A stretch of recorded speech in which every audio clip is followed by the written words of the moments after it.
found yourself searching how to communicate with ancestors or how to start ancestor veneration? I know it might feel overwhelming. Trust, I've been there. The good news is, beginning is a lot simpler than people think. When looking to connect with ancestors, most people think they're looking for a ritual, when in reality, you're actually looking for somewhere to begin. On this channel, we'll be exploring ancestor veneration through historical context, practical guidance, and thoughtful reflection. If you're curious about ancestor veneration and not sure where to begin, you're in the right place. When I first became interested in ancestor veneration, I thought I needed the perfect candles, the perfect altar, glassware. I was researching every minor detail because I didn't want to do anything wrong. And that's understandable, especially if you're taking it seriously. But looking back, I realized I became more focused on building the altar at first than the relationship. And I think that's where a lot of beginners get stuck. Ancestor veneration is a core part of the Hoodoo tradition. Hoodoo is a spiritual practice that was formed by enslaved African Americans in the southern states.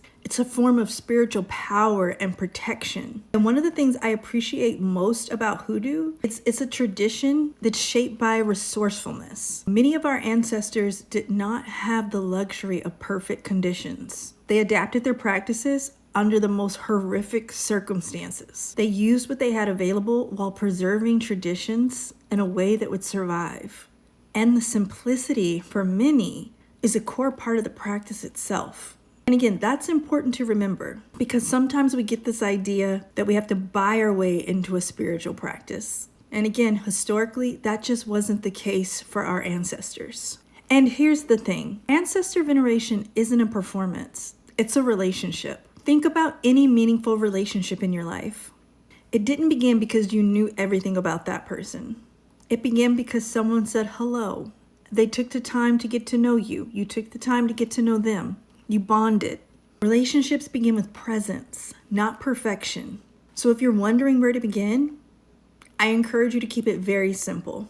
Find a quiet place, take a deep breath, and introduce yourself. Tell your ancestors who you are. Invite only those ancestors who are well, who wish you well, and who are aligned with your highest good. Then spend a few moments sitting in that quiet. Don't worry about having the perfect words. Don't worry about it feeling dramatic. Just begin. And over the next week, don't try to force experiences. Instead, just pay attention. Notice your dreams. Notice memories that may come back unexpectedly. Notice family stories that suddenly surface. Notice names, emotions, or moments that seem to repeat. Write them down. And you don't have to decide what any of it means yet. Just become a careful observer and notice what your ancestors might be communicating back to you.